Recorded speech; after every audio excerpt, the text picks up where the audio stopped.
The NBA trade deadline just happened, and I want to discuss the 5 trades that grabbed my attention the most over the last couple days during the NBA trade deadline. I want to start with number 1.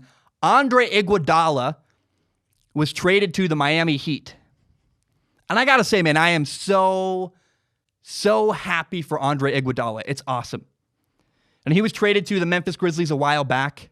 And I think he did it respectfully. I would say that respectfully, Andre Iguodala refused to play for the Memphis Grizzlies. He said, I don't want to be here. I don't want to be a part of this franchise, and I want you to trade me to one of the teams I decided. If you don't trade me to one of those teams, I'm not going to play this year.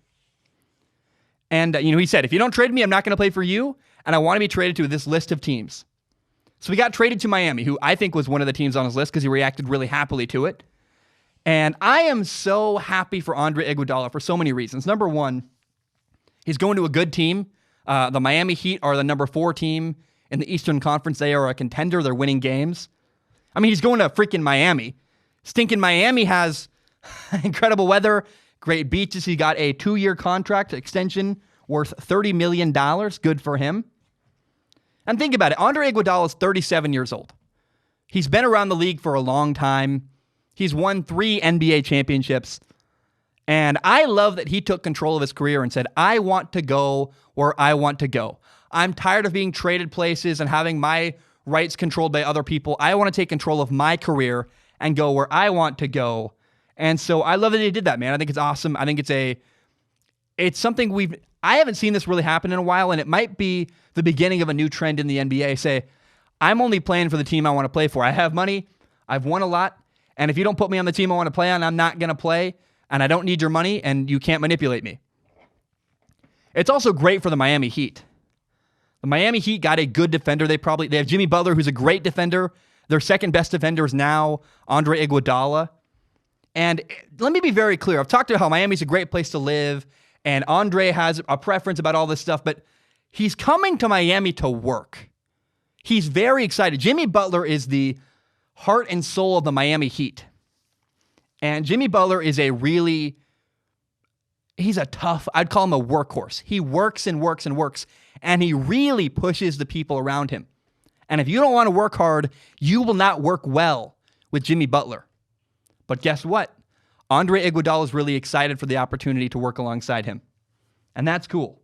I think they're a great fit. I think they're both veterans. Andre Iguodala is 37 years old. He's been around the league for a long time. He understands what he's getting into in Miami. He's coming to Miami to work his butt off, to try to win games, and be a veteran leader alongside Jimmy Butler, who's the face of the franchise. It's awesome. I think it's going to work really, really well in Miami. And I am so excited for Andre Iguodala. Now, I also have to acknowledge that the Grizzlies got Justice Winslow, and that's good for them. He's a forward. He's 23 years old. He's a young guy who I think could help the Grizzlies in the future. He's very young. He was a number 10 overall pick a couple of years back. He's got a lot of potential.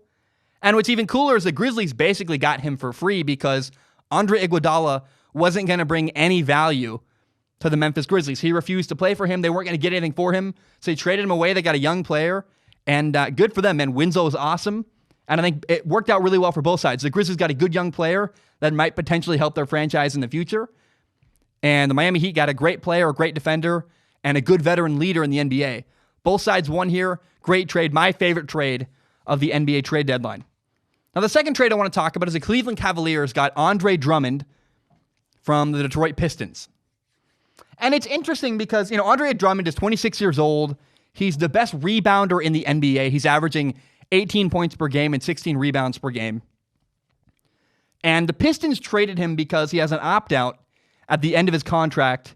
I guess he's an opt-out at the end of this season to opt out of his contract and become a free agent. And the Detroit Pistons were afraid that he was going to opt out of his contract and leave in free agency. I think it's interesting. He's been with the Pistons since 2012. They drafted him in 2012. He's very loyal. He's been there his whole career. And I think it's very odd that the Detroit Pistons got basically nothing for a really good player, Andre Drummond. Here's what they got. They got 2 guys I've never heard of and are basically no-name backups. They got John Henson and Brandon Knight. And they got a 2023, 3 years from now, 2023 second round, not a first round pick, a 2023 second round pick. So 2 no-name players and a second round pick in 3 years. The Cleveland Cavaliers gave up nothing to get Andre Drummond, and the Pistons, the bigger sin is the Pistons got nothing for Andre Drummond. Maybe they're trying to tank, I get it, but I just don't understand what they're doing. I think they really should have kept him and tried to convince him to stay in their city. They had a good pitch. Hey, you've been here forever. We love you. You're a hometown guy. You've been with us your entire career. Stay loyal. And in fact, Andre Drummond put on Twitter, he was offended. They didn't talk to him. They didn't even consult him or tell him he was being traded. He found out the news from someone else. So I really do not like at all the way the Detroit Pistons handled this trade. I think they botched it. They got rid of a great player for basically nothing. And good on the Cavaliers. They gave up nothing and got a good player that might stay in their city, might not. I mean, Andre Drummond might leave the Cavaliers, but why not try to make this trade happen and keep him around? All he can do is say no to you, and you gave up basically nothing to get him. So I think the Pistons botched it. Good for the Cavaliers, and I guess it's like kind of a YOLO move. Why not try to keep Andre Drummond around if you're the Cavaliers? Now, the Warriors and the Timberwolves also traded. The Warriors got Andrew Wiggins, the former number 1 overall pick. They also got a 2021 first-round pick and a 2021 second-round pick from the Minnesota Timberwolves. Now, the T-Wolves got DAngelo Russell, Jacob Evans, and Amari Spellman. Now, you might be thinking, why would the Warriors trade away DAngelo Russell? They just traded for him last offseason.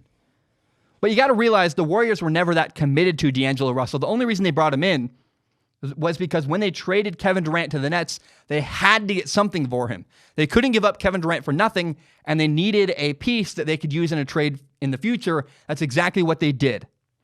I think what's more interesting is that the Minnesota Timberwolves decided to move on from Andrew Wiggins.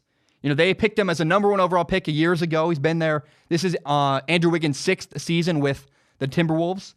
And it's just interesting. They gave up on him. They said, you know what? We're done. We don't believe in Andrew Wiggins. It's not going to work long term, and they traded him away. So DAngelo Russell averages 23 points per game.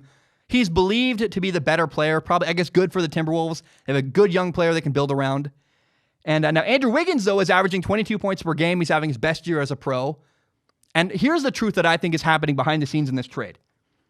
Why would the Warriors trade away DAngelo Russell for Wiggins? Here's what they really got. The true value of making this trade happen. They got Andrew Wiggins, who's playing the best of his entire career, and they got a first-round pick. They got another first-round pick. So now the Warriors have the pieces. They're acquiring the assets to put together a really good trade package to try to trade for another star this upcoming offseason in the NBA. Remember, they're getting Steph Curry back. They're getting Klay Thompson back. And if they can trade for another big player in the NBA, a couple first-round picks, and maybe Andrew Wiggins, man, that's an opportunity for another team to come in and another team could get a couple good players and good young picks to build around. And the Warriors could bring in a really good star who can contribute right away to make the Warriors with Steph Curry, Klay Thompson, Draymond Green, and maybe another star. That would make the Warriors competitive and maybe dominant over teams like the Lakers and the Clippers. Food for thought. What are the Warriors thinking long term? I think they just gathered a lot of assets in this trade to continue to have a trade in the future this upcoming offseason. Now, the 76ers also traded with the Golden State Warriors. Here's what the Warriors got. The Warriors got 3 second-round picks, a 2020 second-round pick, a 2021 second-round pick, and a 2022 second-round pick. The 76ers got Alec Burks and Glenn Robinson, and I think this is a great move for the Philadelphia 76ers. A big issue for the 76ers so far this year is that they have not had good shooting really anywhere, but especially off the bench. Their bench is awful and really weak. So now both these two guys they brought in are solid shooters. They can come off the bench and contribute when their star players need rest. It's a great move for the 76ers. They finally, for years we've been waiting. They got some star players, but they've had a horrible bench for years. They solidified their bench. It's a great move for the 76ers. I don't know if it's going to have a huge impact, but I hope it does. I really would like to see the 76ers succeed. They got great star players. They now have a better bench. Maybe the coach is a problem. I don't know. But the 76ers have not been the dominating team and the dominating force I think everybody expected them to be, given how great their starting five is on paper. And we're kind of just waiting in limbo, waiting for the 76ers to make a move and finally make something happen. Now, the fifth trade on my radar that grabbed my attention in the NBA trade deadline, I think a lot of people would have put this first. For me, it's not as big a deal. It was a massive, messy 4-team trade. Honestly, it's a super complicated trade. Again, the 4 teams involved were the Minnesota Timberwolves, the Denver Nuggets, the Atlanta Hawks, and the Houston Rockets. There were 12 players involved in total, not to mention the draft picks that were involved. A lot of moving pieces. I honestly found it hard to follow. I was like, what is going on? You're trading to this guy, then they're trading that over here, and it was just a gigantic jumbling mess. What I want to do is share what happened in the end, some of the abbreviated takeaways. I'm not going to get into all 12 players. There's a bunch of players that are inconsequential and just kind of bench players and backups, and some of the guys were moved simply to clear cap space. But here's in the end what happened. The Minnesota Timberwolves got a couple players and a first-round pick. The Denver Nuggets got Houston's first-round pick. The Atlanta Hawks got Clint Capella, the center from the Rockets. He's good. He averages 13 points per game and 13 rebounds. And the Houston Rockets got Robert Covington from Minnesota, a forward who averages 12 points per game. I think what's interesting about the Rockets and kind of odd is that the result of this trade is that now the Rockets don't have a center. Not really. I mean, they lost Clint Capella. And their starting lineup is now really small. A lot of guys with not very much size. They're playing a really small starting 5. And I wonder if that's going to hurt them down the road in the playoffs or even getting into the playoffs. Does not having a big dominating force down low, is that going to hurt them or not? They don't match up well with teams like the Lakers who have Anthony Davis and Dwight Howard. I don't know what's going to happen to the Rockets, but I want to find out. This trade is intriguing and kind of weird, very much outside the box, but they are very much committing to having a small lineup and winning that way in Houston. Now, the other team I want to talk about in this trade that I think is really interesting is the Denver Nuggets. It feels like the Denver Nuggets acted more as a middleman, kind of helping to facilitate the trade, not doing a lot, gave up a couple players, but the key takeaway for the Denver Nuggets, they gave away, I think, 2 players, and they walked away with a first-round pick moving forward. Good for them. The Denver Nuggets gave up very little. They got a first-round pick. I think the Denver Nuggets, if any team won this trade, in my opinion, it was actually the Denver Nuggets who did very little and walked away with a good asset moving forward.